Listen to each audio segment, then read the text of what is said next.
morning. The 21st day of January 2023. It is, believe it or not,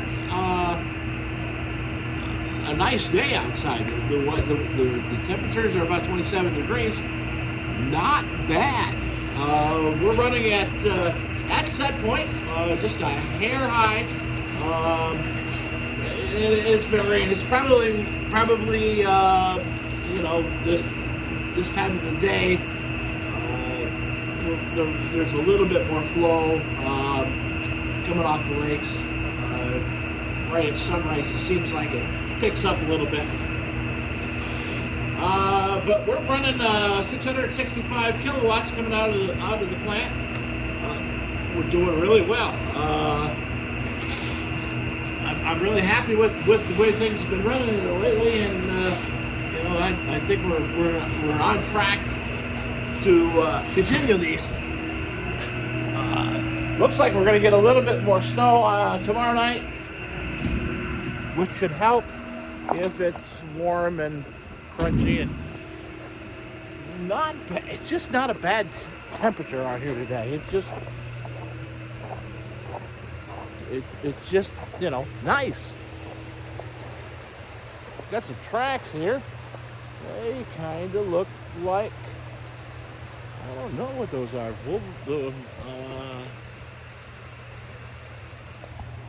Those tracks to me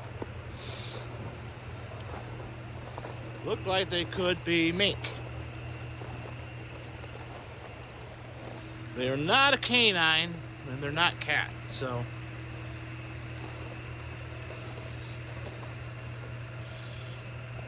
interesting. Anyways, so that's not great. Well, that would explain where my big chicken went.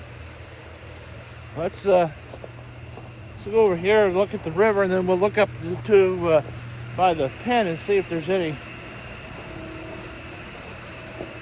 tracks up there.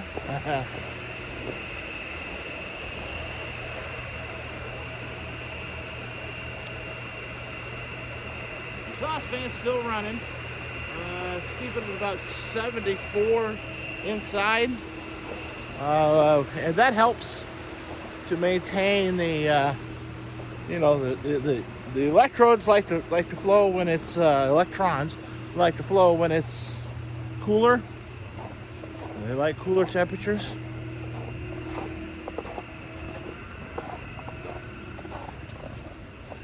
So that helps them. Got paw prints here too. Come out here. It was in the river or in the stream. They follow the path up here through the water.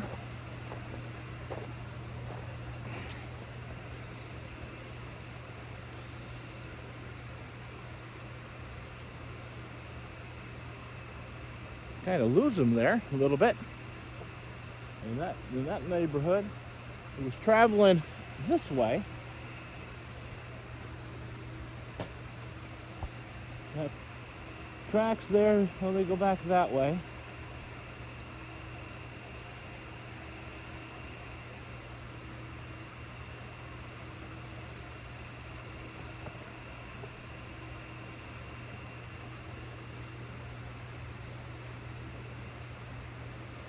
No, maybe he was traveling this way, came down and around, turned around. Maybe yeah, that's possible. Maybe it's an otter. That's real possible. It came out of the river and came up that way, just snooping around, checking things out. We'll look around the pen this morning and see if there's any strange tracks. Good morning. Everybody's out. Everybody's up. Nothing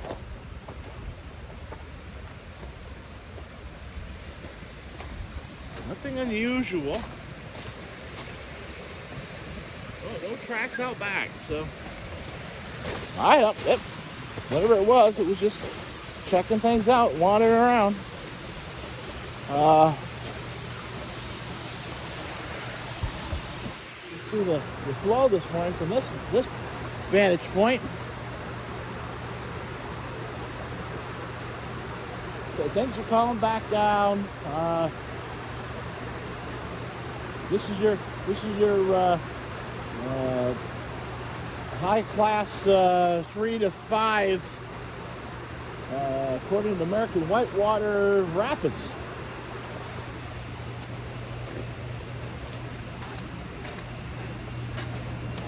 So at least that's what they say. What they tell me, 3 to 5.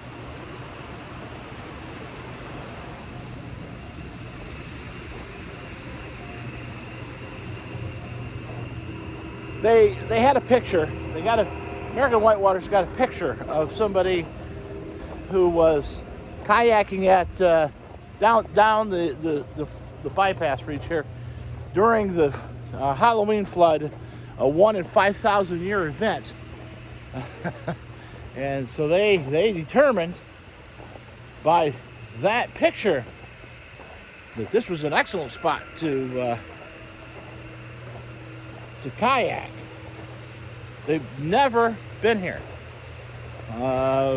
We've made numerous attempts to get them here to come and look at the river and then tell us why they believe that's a 3 to 5 rapids. And the only thing they say is, we got pictures. We got pictures of people.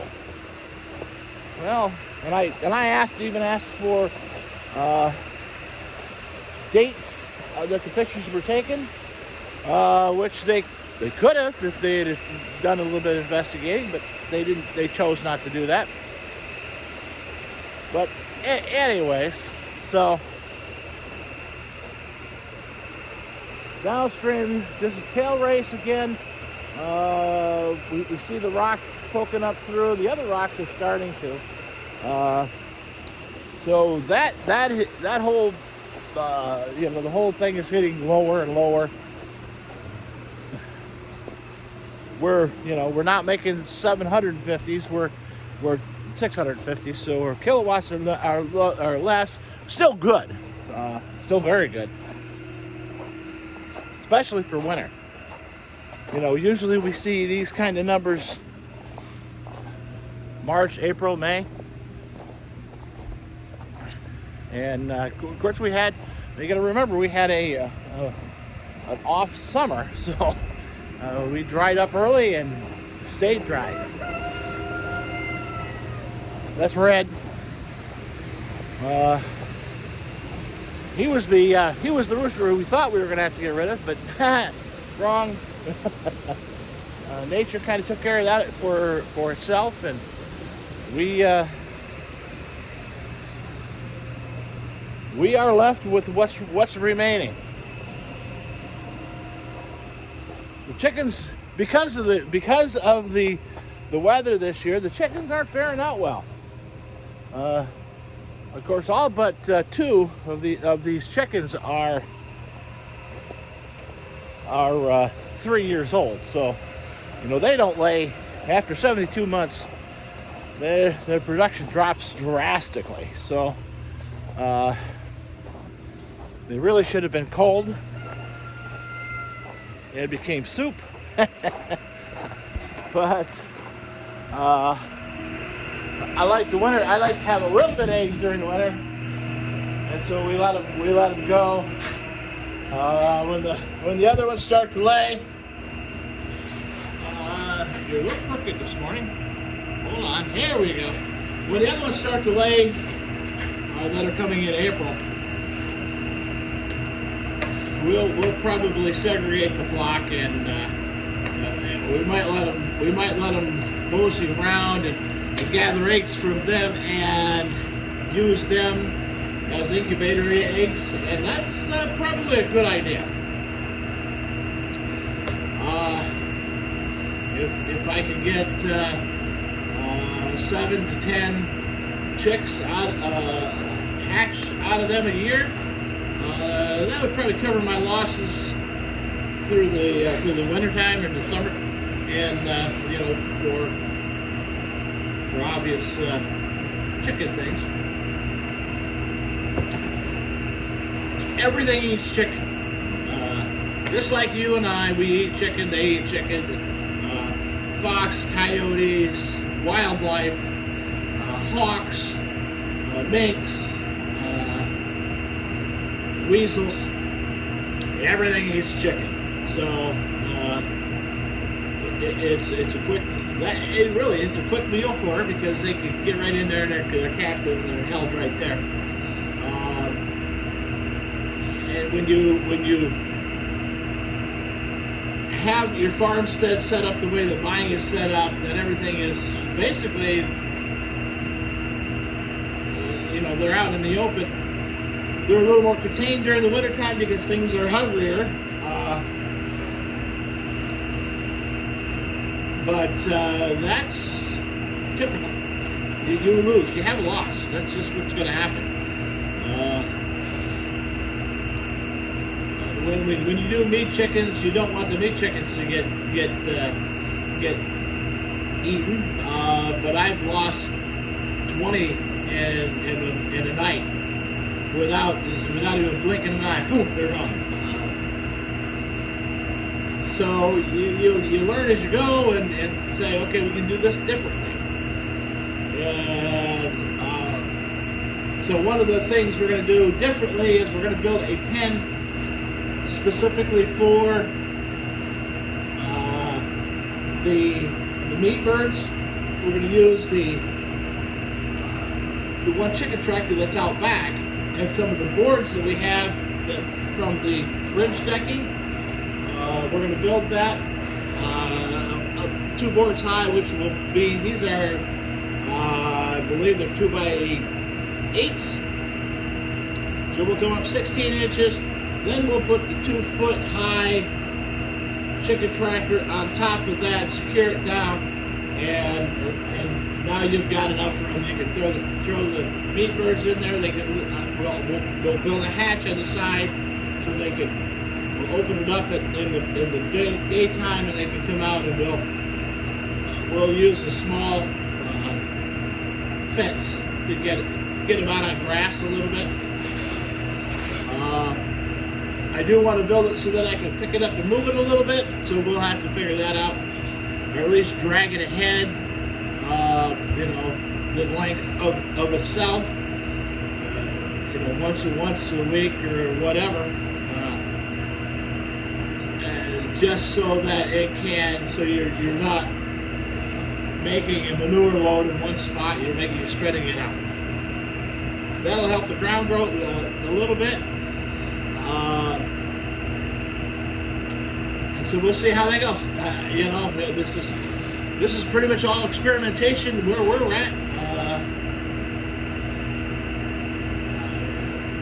I like to put the chickens out on grass just simply because it's going to be better for them. But hey, we do what we can, and that's all we can do. I mean, I've built A-frame pods and all kinds of stuff, and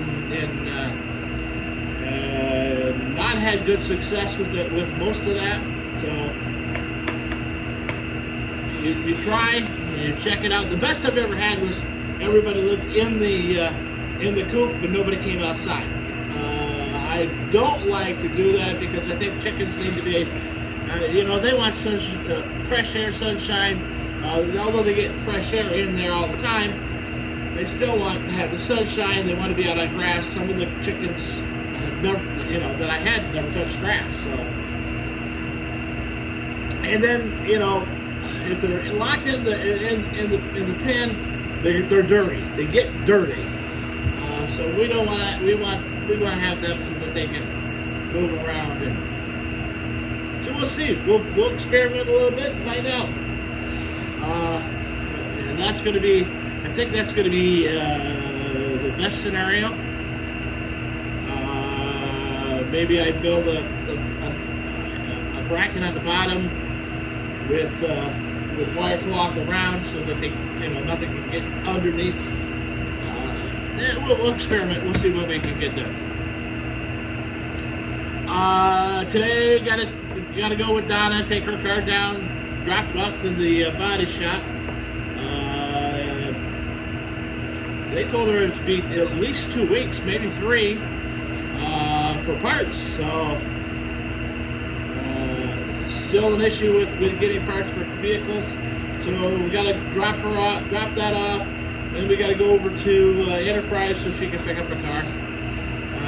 And then she's back on wheels.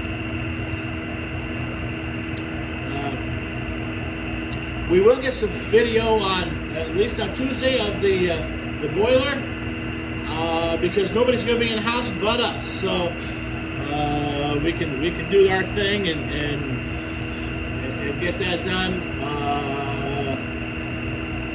We did go to the one and do a repair for discharge on a sump pump. We went out and looked at the job out in Morehouse yesterday. That's going to be interesting. That one's going to be cut conduit right out of the way, move it over. So it's going to be fun. It's going to be a difficult job. Looks like we're going to have to pull probably 100 feet of wire back. Why it was installed the way it was installed is far beyond me. I think it was a ridiculous thing to do that, but that's going to be on Thursday next week, just so that we can get that moving along. Have to shut the generator off for a couple days, but so be it. We're Monday and Tuesday are our generator day. Wednesday's we're going to be working on the septic system. The contractor had some of his laborers go over and dig up the lids, and they said from where the 8x8 hatch is for the clean out. It's really the clean out. Because they came in the side, there's no clean out over there, so of course that's where the clog's going to be, on that side, and we're not going to be able to reach it from where we're at. So we're going to have to go inside and snake it out. I don't like to do that, but that's going to have to happen. So that'll be Wednesday. Thursday, like I said, we're going to be going out and working on this electrical issue. Probably we're going to have to pull everything out, remove the section of conduit that's bad, and then we'll re-pull everything back in. We'll pull the string back, drop it out, so we've got rope already in, so we can pull, yada yada yada, yippee skippy. I'll have to locate my jug of soap, so that we can use that. And I was just looking around here and saying it's got to be right here somewhere. It isn't, so I'll find it. It's probably got to be over there somewhere. Anyways. So that's my agenda for today. It's Saturday, so I'm not going to do a whole lot today. I don't like working on the weekends unless it's an absolute necessary emergency. And it seems to be the more I try to slow down, the busier that I get. I get people calling continually about, can you fix this? Can you do that? Can you do this? My problem is I don't say no. So I need to start, telling people I don't have time.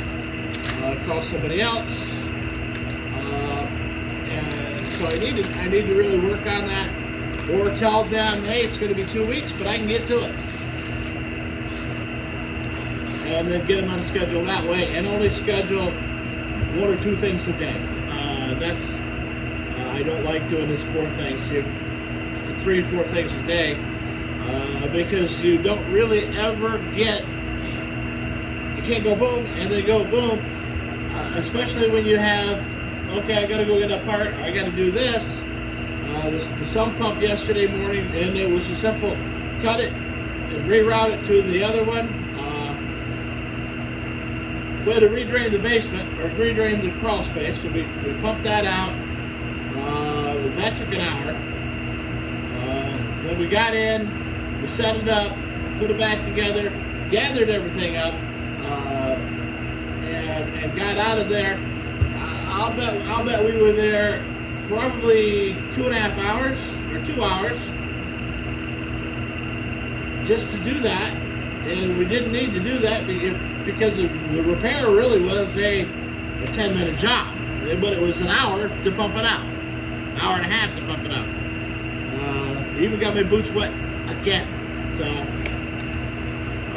then we went from there. We went during that time. We went and did another job, tried to find where the breaker was for a dishwasher, but we never did find it. Everything was on. Everything was functioning except the dishwasher. So the dishwasher itself was probably bad. From that point, and of course there was 4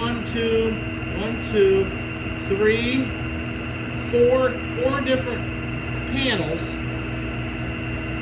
that I know of in the house, and nothing, absolutely none of them are labeled. So you were just chasing nothing. Somebody needs to really spend some time there. Label, this goes here, this goes there, this goes there. But I regret that I regress or degress or whatever it is. I'm going backwards. I'm gonna cut it off here and get back to the house and get around to because Donna will be there. She'll be there right at 9 o'clock, ready to go, probably 10 till. And I still want to get my breakfast. Got to check out my eggs, gather some eggs, and go from there. So, anyways, you people, have a great day. Hey, take care of yourselves and those people around you, because that's all we got.